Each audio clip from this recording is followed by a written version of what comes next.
Long before the modern world knew the Cane Corso as a family protector and gentle giant, it was something far older, a soldier of empire, a living symbol of Roman strength.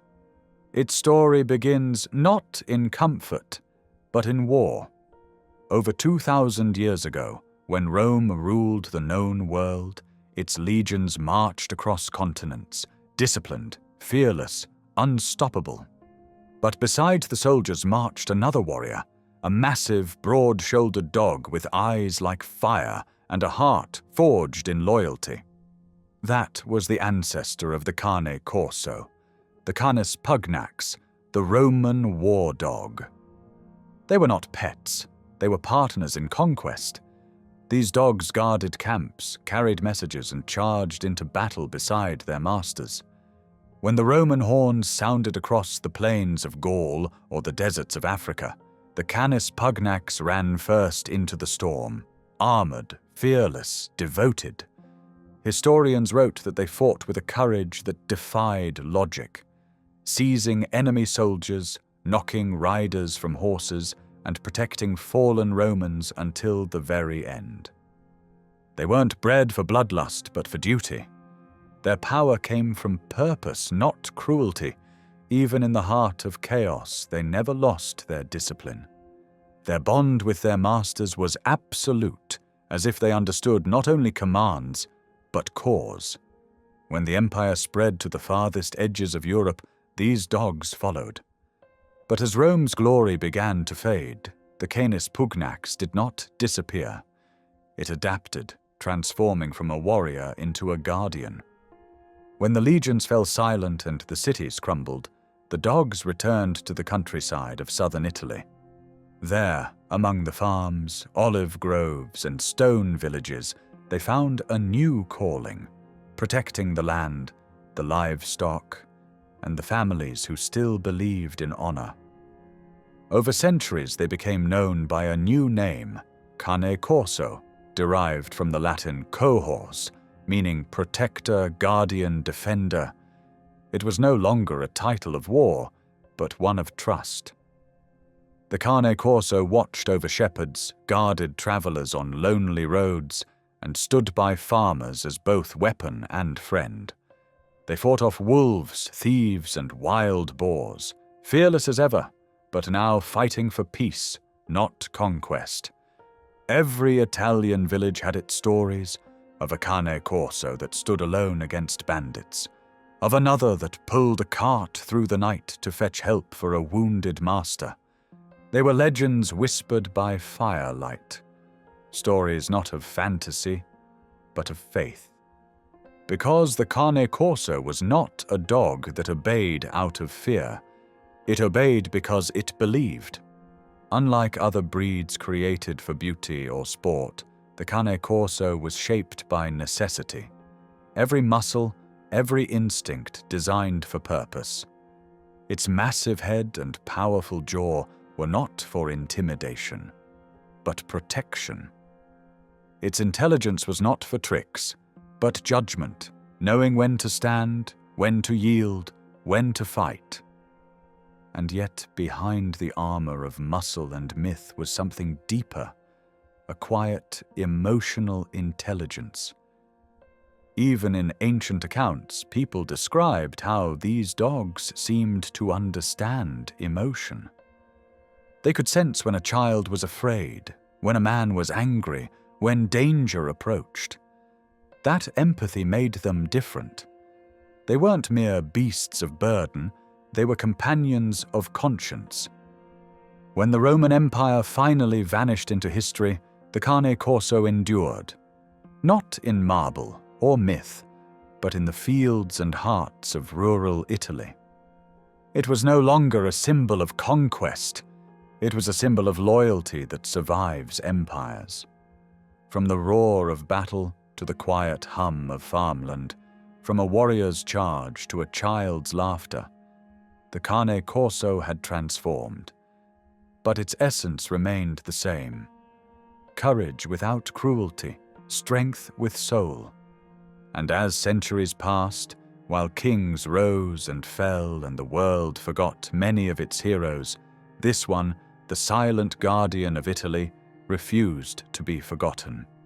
It was waiting, watching, ready for the day when the world would remember its name again. Centuries passed, and the sound of Roman horns faded into legend. Empires collapsed, languages changed, and new kingdoms rose from the ashes of the old. But somewhere, in the quiet farmlands of southern Italy, the Cane Corso remained, a silent witness to history. It no longer marched beside soldiers, yet it still carried the same discipline in its blood. No emperor commanded it now. Instead, it answered to farmers, shepherds, and humble families who trusted it with their lives. The Cane Corso had become what the Romans might call a centurion of peace, still guarding, still protecting, but no longer for empire. Now it stood watch over what truly mattered: home. In the rolling hills of Puglia, Campania, and Calabria, stories of the Cane Corso became local legend. They were said to confront wolves head-on, standing their ground with calm defiance, to walk behind a farmer's cart without command, to guard a newborn's cradle at night, breathing softly, never sleeping too deeply. The villagers called them Il Cane del Popolo, the dog of the people.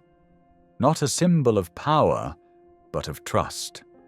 Unlike other guardian breeds that were bred for brute intimidation, the Cane Corso's strength came from something subtler: control.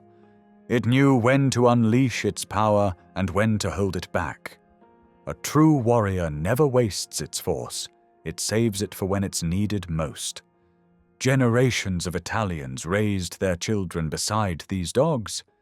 They didn't just rely on them for safety. They learned from them. The Cane Corso taught them patience, discipline, and quiet confidence. Fathers would tell their sons, "Watch him." That's how a protector behaves.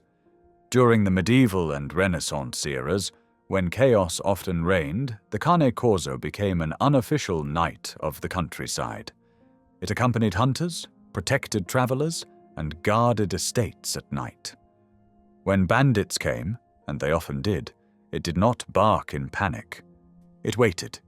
It watched, and when the moment was right, it acted with precision.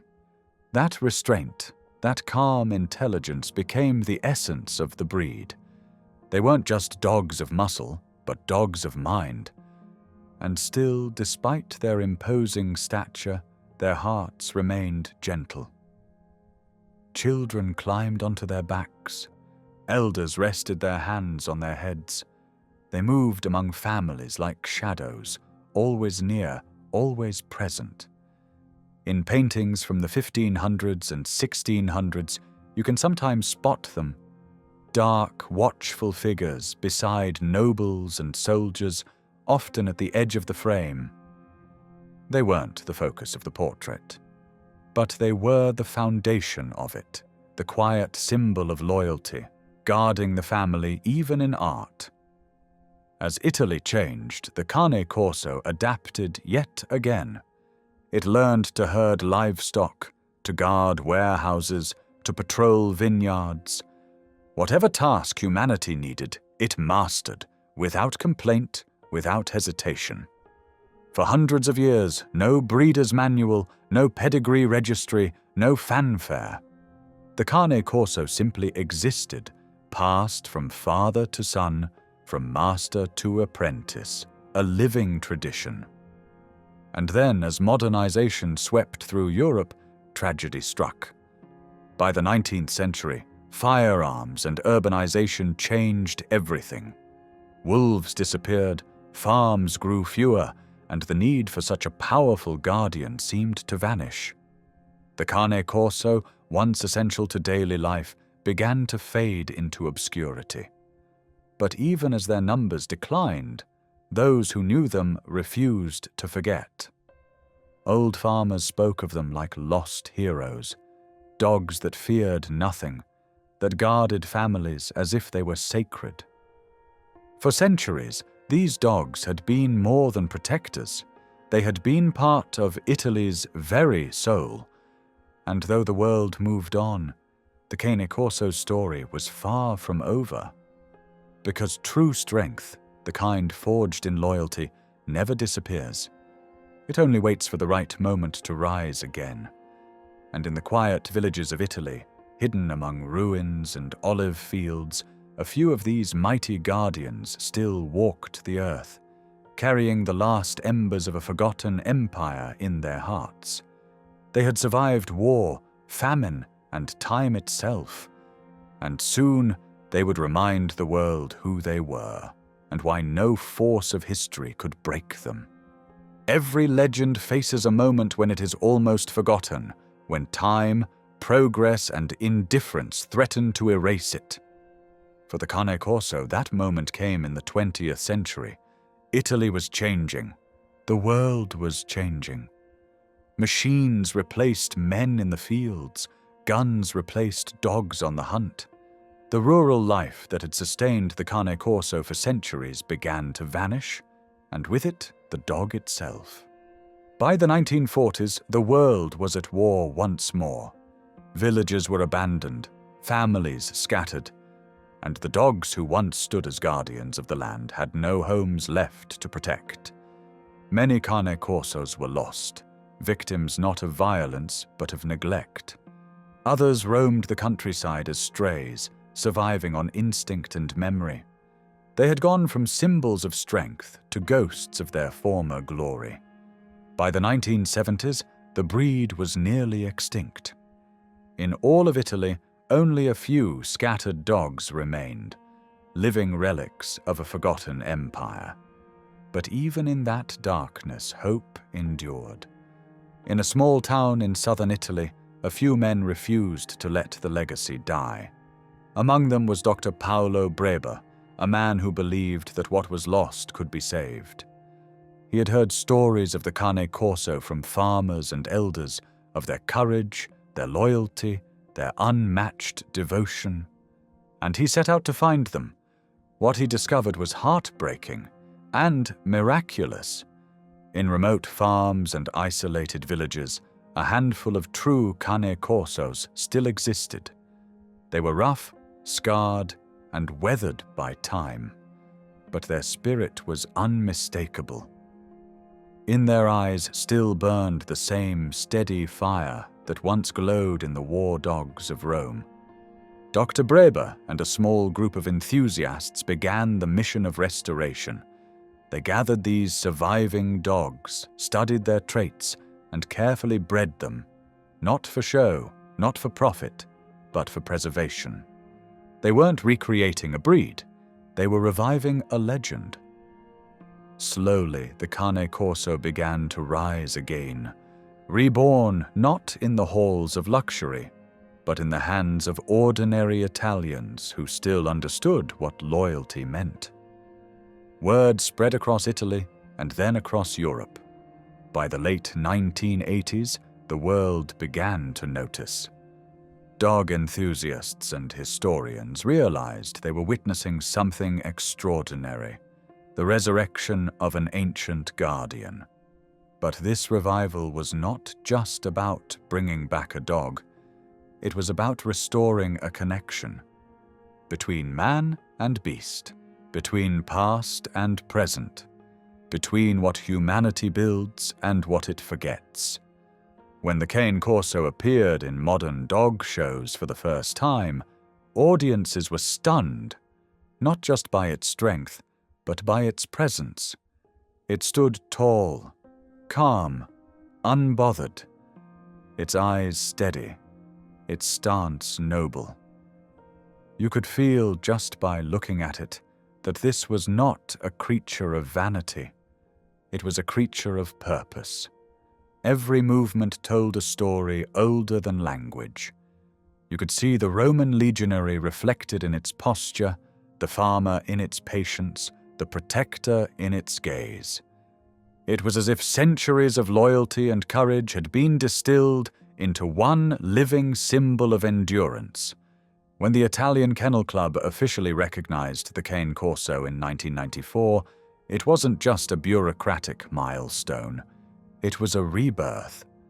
The Roman guardian had returned, not as a relic, but as a force of nature. Yet, even as fame grew, those who truly loved the breed knew its heart must never be changed. It must remain what it had always been: balanced, protective, deeply loyal, yet gentle with those it loved. Because the Cane Corso's strength isn't just in its muscles, it's in its restraint. It's in its ability to wield power without ever losing grace. Today, when you see a Cane Corso walking beside its owner, silent, confident, noble, you're not just seeing a dog. You're seeing a survivor of empires, a guardian of time itself. It stands as living proof that loyalty never truly dies. It only waits, patiently, proudly, for the world to remember its worth. And when the world did, the Cane Corso was ready. Not to fight for conquest this time, but to protect what truly matters. The Cane Corso has returned, not as a relic of the past, but as a symbol of balance in a world that often forgets what true strength means. In a century obsessed with appearances, this ancient guardian stands apart. It doesn't chase trends, it doesn't seek applause, it simply exists, powerful, composed, and deeply aware of its purpose. To understand the modern Cane Corso is to understand the quiet kind of power, the kind that doesn't need to prove itself. It walks with dignity, not arrogance. Its gaze is firm, yet patient. It doesn't bark to announce its presence, it doesn't fight unless it must. Because true guardianship isn't about aggression, it's about control. That's the essence of the Cane Corso, power governed by wisdom. In the right hands, it becomes an extension of human integrity. It learns your rhythm, your tone, your intentions, reading you as easily as it reads the world. A Cane Corso can sense danger before you do, not because of instinct alone, but because it feels your unease and mirrors your emotion. This deep empathy is what makes it so extraordinary. It's not just muscle and might, it's heart and perception. Many see its broad chest and massive jaw and mistake it for a weapon. But those who live with one know the truth, that behind that imposing form is a soul so gentle it can cradle a child's trust. A Cane Corso doesn't need to dominate its world, it simply guards it. It moves through life like a Roman statue come alive, calm, graceful, unyielding in spirit. It guards not just homes, but peace itself. Owners often describe the same experience, how their Cane Corso will follow them from room to room, never intrusive, never needy, just present. How it will lie near their feet as they work, occasionally glancing up, as if to remind them, "You're safe." Continue. That's not protection born of fear. That's devotion born of understanding. In today's families, the Cane Corso has found a new battlefield, not against invaders, but against loneliness, anxiety, and chaos. It restores order with its presence alone. Children learn gentleness from it. Adults learn calm. It teaches without words what loyalty and composure look like. Yet this balance demands respect. The Cane Corso is not a breed for everyone. It mirrors its owner, patient with the patient, confident with the confident, and unstable with the reckless. In many ways, it becomes the reflection of your leadership. That's why those who train them speak not of obedience, but of partnership.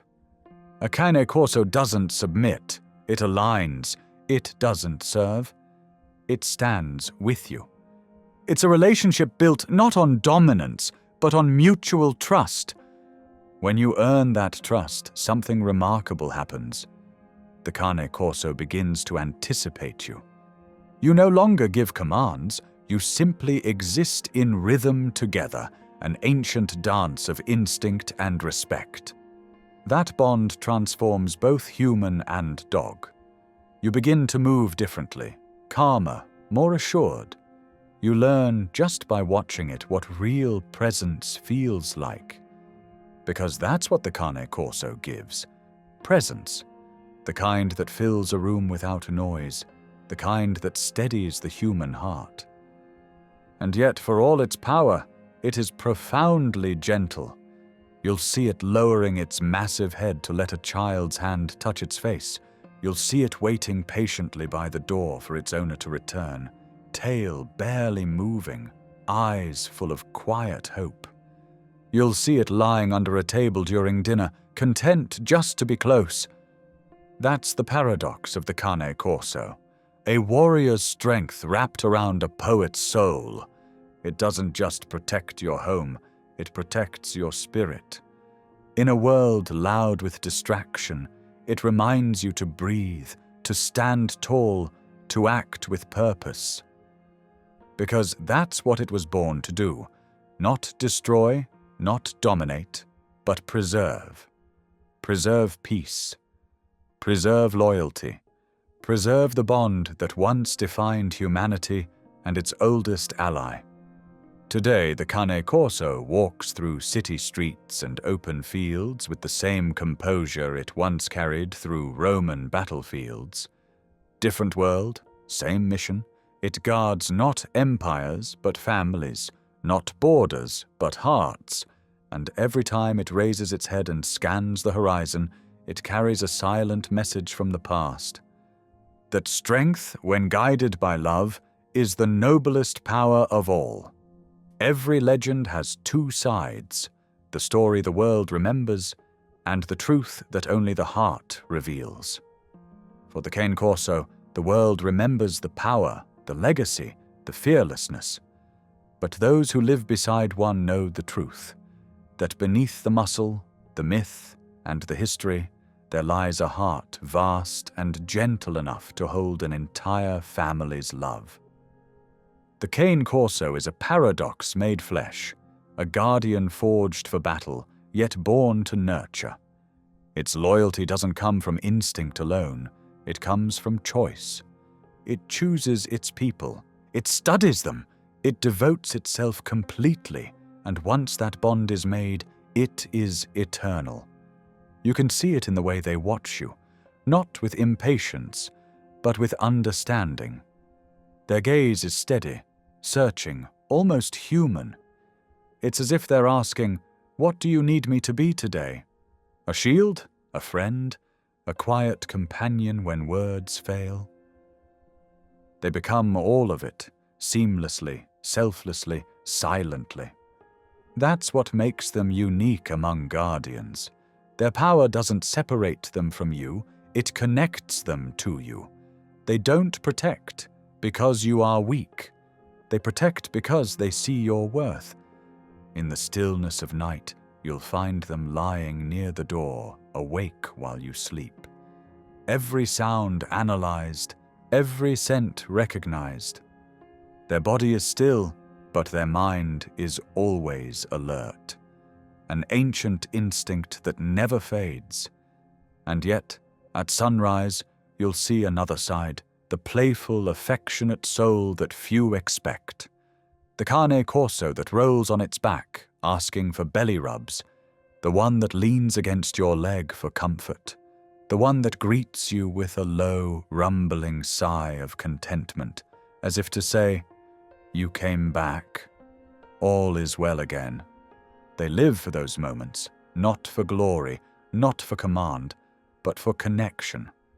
When you raise a Cane Corso, you begin to realize something profound. They are not learning from you. You are learning from them. You learn calmness from their composure. You learn patience from their silence. You learn love from their consistency. They don't rush affection. They offer it with meaning. They don't demand attention. They earn it through presence. They don't chase approval. They build trust. In a world that rewards loudness, the Cane Corso remains beautifully quiet, teaching us that real confidence needs no noise. They age gracefully, like warriors turned monks, their faces grey, their steps slow, but their loyalty never dims. Even in their final years, they still watch the door, still rest by your side, still protect you with every breath. And when they're gone, they leave behind a silence that feels different, not empty, but sacred. It's the kind of silence that holds memory, loyalty, and gratitude all at once. Because a Cane Corso doesn't just share your home, it shapes your home. It becomes the invisible foundation of your days, the pulse of safety, the shadow of devotion. Its heart beats not just for survival, but for you. They remind us of something we've forgotten, that strength and tenderness are not opposites. That love, when paired with courage, is unstoppable. That the truest guardians are not those who fight, but those who protect quietly, without asking for anything in return. The Cane Corso's story is not one of violence, but of transformation. From Rome's battlefields to the hearths of modern homes, it has carried the same mission across millennia: to stand beside humanity, not above it. When you look into its eyes, you're not just seeing a dog, you're seeing the last living echo of an empire, reborn through loyalty. You're seeing a creature that remembers what humanity once valued most: honor, discipline, and love without limits. The Cane Corso doesn't seek to be remembered as a warrior. It seeks to be remembered as what it truly is: a keeper of peace, a protector of hearts, a living bridge between our ancient past and our fragile present. Because in the end, that's what the Cane Corso teaches us. That true guardianship isn't about power or dominance, it's about compassion wrapped in courage. And that sometimes the most fearsome protector of all is the one who chooses to be gentle,